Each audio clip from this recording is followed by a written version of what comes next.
Senhores cavaleiros, senhoras damas, Pac-Man Master 9, mais uma vez, são 15/3/2012, 16h49 agora. Eu venho pensando nos conceitos de Carl Gustav Jung, Carl Gustav Jung, noção de arquétipos. Essas coisas me chamando a atenção porque para mim, com relação ao estudo da personalidade, nós acreditamos que nós temos isso que nós chamamos de personalidade, que na verdade são como se fossem estruturas que nós usamos para viver nessa realidade humana. A realidade humana exige, a realidade humana demanda, exige personalidade, até para que haja diferenciação entre os corpos físicos. Então, nós temos essa estrutura psicológica que nós chamamos de personalidade, nós nos identificamos muito com ela. Nós realmente acreditamos que nós fazemos determinadas coisas de acordo com a nossa personalidade, que nossa personalidade nos ajuda a tomar determinadas decisões, a fazer escolhas, a determinar os caminhos que nós vamos traçar na nossa vida. O que eu quero falar aqui é com relação ao que o Jung entendia por arquétipo, porque eu realmente acredito que isso está relacionado ao que as civilizações antigas entendiam por esse termo de reencarnação, que eu não acredito que seja nada sobrenatural. O problema é que eu acredito que boa parte da tecnologia desses povos, eu já deixei isso aqui claro, na verdade trata de psicologia, de como determinadas personalidades se colocam, se compreendem, se expressam através de um corpo físico. Isso é um processo psicológico, mas que antes de existir psicologia nós usávamos o termo espiritual. Então as pessoas entendem essas coisas que elas dizem que estão tendo várias vidas ao longo do tempo, em que várias estruturas psicológicas se seguem. Eu já falei aqui que eu acredito que na verdade existe uma rede de arquétipos, e que nossas personalidades são como se fossem exteriorizações desses arquétipos que existem na nossa arte, na nossa cultura, na nossa literatura, na nossa ciência, em toda a nossa produção mental. Toda a nossa produção mental pode ser simplesmente interpretada como nossa massa psíquica, e nós existimos como personalidade primeiramente dentro dessa massa psíquica. E esses corpos que nós temos, eles simplesmente absorvem dessa massa psíquica através do contato com a cultura, com a arte, com a literatura, com a religião. E através do contato com essa massa psíquica, nós absorvemos, nós desenvolvemos uma personalidade, mas essa personalidade ela faz parte de um grupo. Nós podemos determinar esses grupos como arquétipos. Por exemplo, você tem a figura do guerreiro, a figura do soldado, a figura do santo, a figura do estudioso, da prostituta.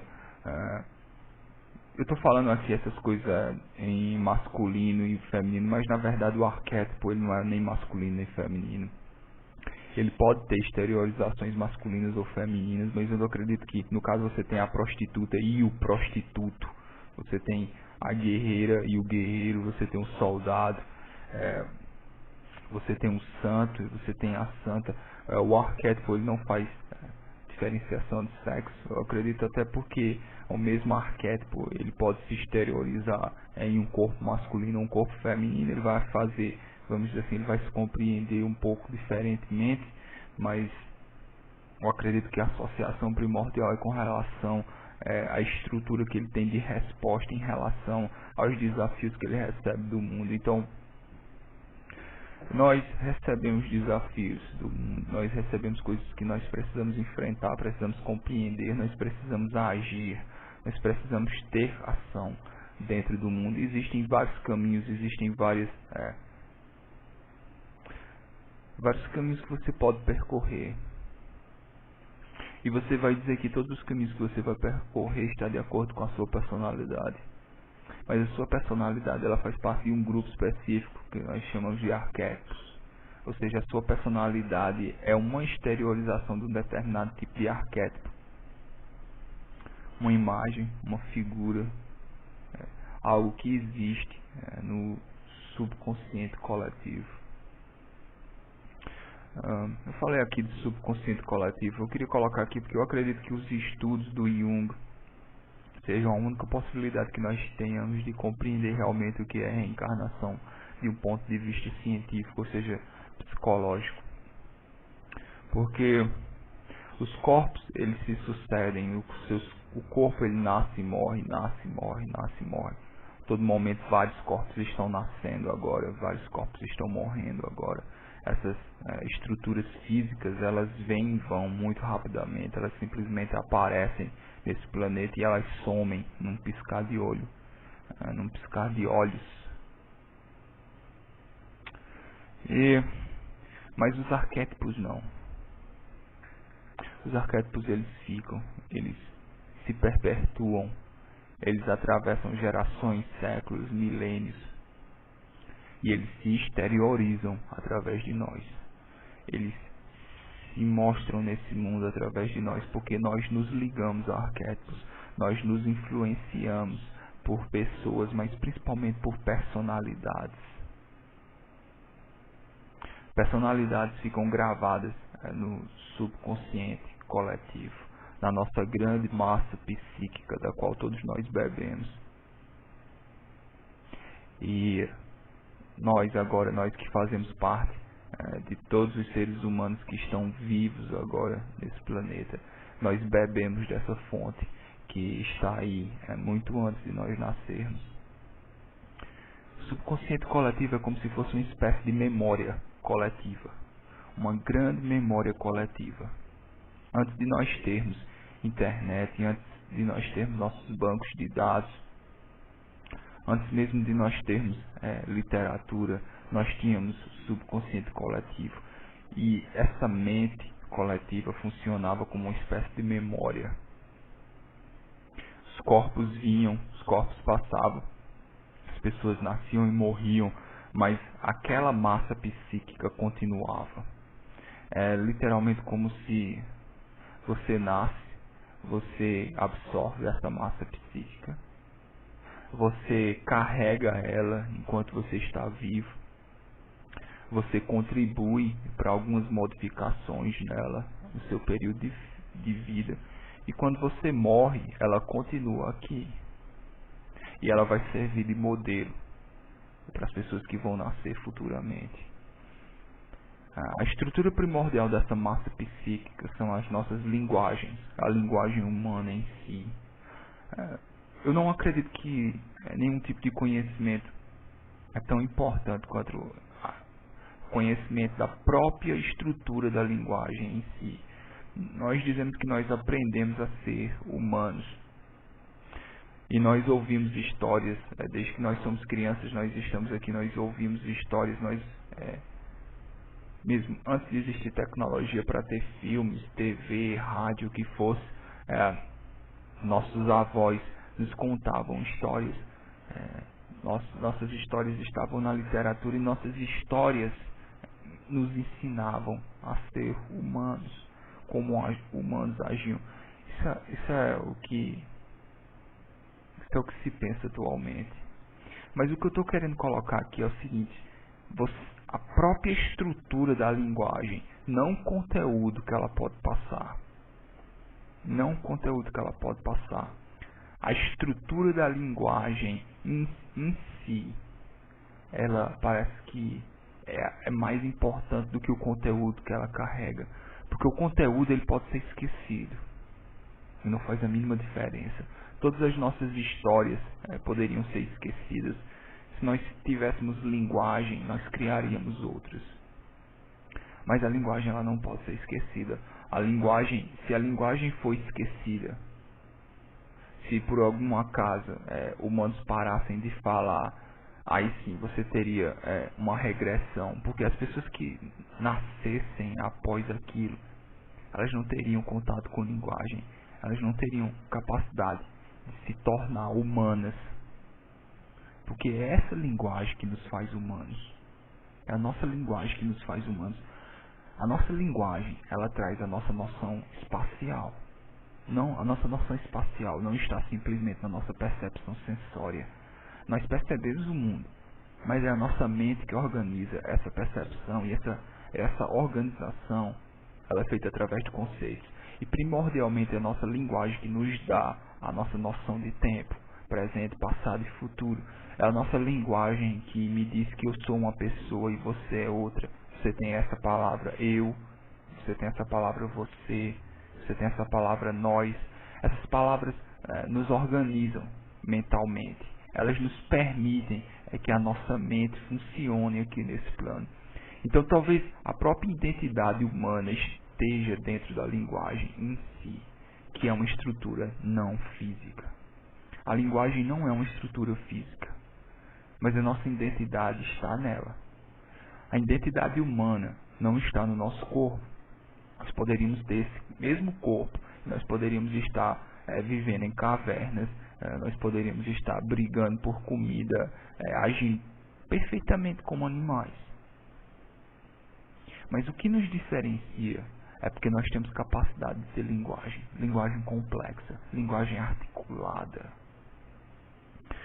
Eu andei pensando nisso porque os sonhos, quando você sonha, não há uso da linguagem. Ou pelo menos o uso da linguagem feita nos sonhos, que é a maior expressão do nosso inconsciente, é uma linguagem simbólica. Os sonhos, eles parecem, a nossa mente dentro de um sonho parece trabalhar muito mais com simbologia do que com conceitos articulados. Talvez seja por isso que quando nós acordamos, nossos sonhos simplesmente não fazem sentido, embora que nós sabemos que no momento em que nós estávamos sonhando, nossa mente estava ali, aquilo fazia sentido. Porque é como se fosse uma comunicação sem conceitos articulados. E eu fiquei imaginando, porque eu vejo toda a ciência feita nos povos antigos, Egito, Mesopotâmia, a China antiga, Índia, povos maia, povo maia. E todas as pessoas, todos os sacerdotes dessas civilizações antigas pareciam ter uma espécie de preferência por símbolos e não por conceitos articulados. Que de alguma forma eles sabiam que a comunicação simbólica ela atravessa esse plano de existência. Esse plano de existência, nós temos isso que nós chamamos de conceitos articulados, que é o tipo de comunicação que eu estou tendo com você agora. Essa comunicação que eu estou tendo com você agora, através de conceitos articulados. E nós temos uma coisa superior a isso, que nós chamamos de linguagem simbólica. Os conceitos, eles podem traduzir símbolos. Eles podem, vamos dizer assim, alcançar o significado dos símbolos. Mas mesmo assim é como se a linguagem simbólica sempre estivesse acima da linguagem conceitual. O nosso subconsciente parece trabalhar com linguagem simbólica, certo? Quando nós estamos sonhando, nós usamos linguagem simbólica, certo? Os povos dessas civilizações antigas, seus sacerdotes, tinham preferência por linguagem simbólica. Parece que a linguagem articulada ela é útil, mas ela é útil aqui, nesse plano de realidade da vida social, civil, vamos dizer assim, para o comércio, para as relações humanas, para que você tenha troca de comunicação entre as pessoas na vida cotidiana, para a vida cotidiana, ou seja, a existência na vida cotidiana. Mas quando você tenta alcançar ideias um pouco mais abstratas, que estão em um nível superior, coisas relacionadas à ciência, religião e arte, parece que símbolos funcionam melhor. Eu fico pensando em relação a isso, porque, como eu digo, se nosso inconsciente coletivo é uma espécie de memória global de todas as pessoas que já existiram. Todas as pessoas que já existiram aqui nesse planeta contribuíram para a formação do inconsciente coletivo, da nossa massa psíquica. E de alguma forma, nós podemos ter comunicação com essa massa psíquica, mas tem que ser uma comunicação acima da linguagem conceitual articulada. Para que você consiga se comunicar de forma eficaz com essa massa psíquica, você tem que usar símbolos. E quando nós estamos sonhando, já que quando nós estamos sonhando, nós estamos tendo contato com o nosso inconsciente, a linguagem, a comunicação que está se passando ali é uma linguagem simbólica.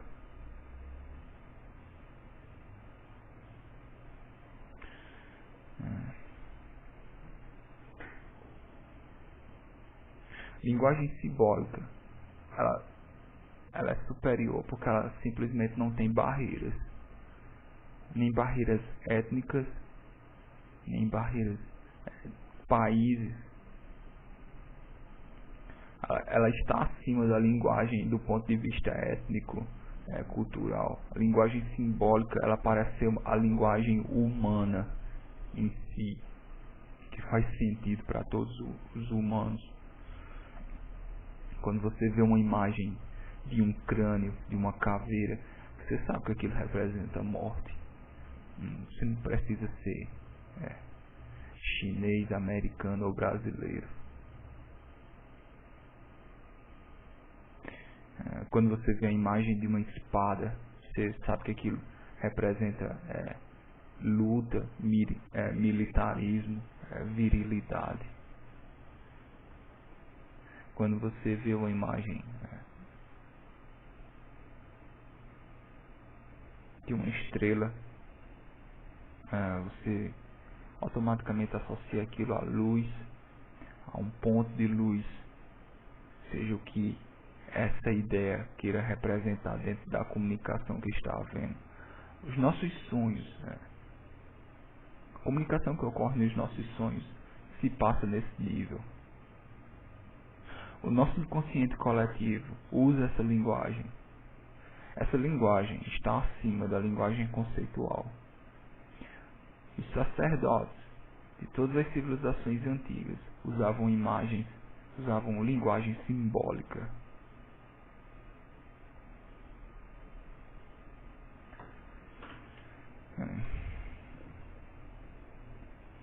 Isso é o que eu estou pensando, porque, como eu digo, é uma investigação em relação à mente humana. E que eu acredito que o Jung foi a única pessoa, o único estudioso que traçou esse caminho. Porque eu considero o Freud muito ligado a problemas sociais. Eu vejo o Freud muito ligado com essa ideia do que é doença e do que não é doença.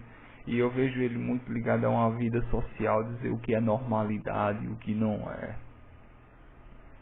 Como se a psicologia fosse, como se a mente humana fosse uma máquina que de vez em quando fica quebrada. Precisasse ser ajustada, precisasse de um trabalho de um técnico para ajustar isso. Eu vejo o Freud muito nessa linha e eu já disse que eu não concordo com essa linha de pesquisa psicológica, mas o Jung não. O Jung, eu realmente vejo ele uma pessoa com a mente totalmente aberta, né, para o que ele está pesquisando. Ele realmente vê que antes de dizer o que está certo, o que está errado, o que está funcionando e o que está quebrado, até porque se você for um psicólogo, você precisa se alimentar, então você precisa trabalhar, e o trabalho de um psicólogo é como o trabalho de um técnico, não? Ele precisa consertar coisas, ele sobrevive através disso. Eu vejo Freud muito nessa linha. É uma linha que todos os psicólogos seguem hoje, mesmo que eles não sejam freudianos. Mas o Carl Jung não. O Carl Jung eu vejo ele realmente como se fosse um pesquisador que sabe que aquilo que ele está pesquisando é muito maior do que ele conhece. E ele não se atreve a dizer, a determinar o que está funcionando corretamente e o que está quebrado. Ele não tem necessidade de tirar dinheiro daquilo. Símbolos, arquétipos, subconsciente coletivo. Ainda tem algumas coisas para ver. Eu fico por aqui. Senhores e damas, se cuidem. Essa foi mais uma transmissão de Tacne Master 9, produzida pelo Estúdio Hoffman.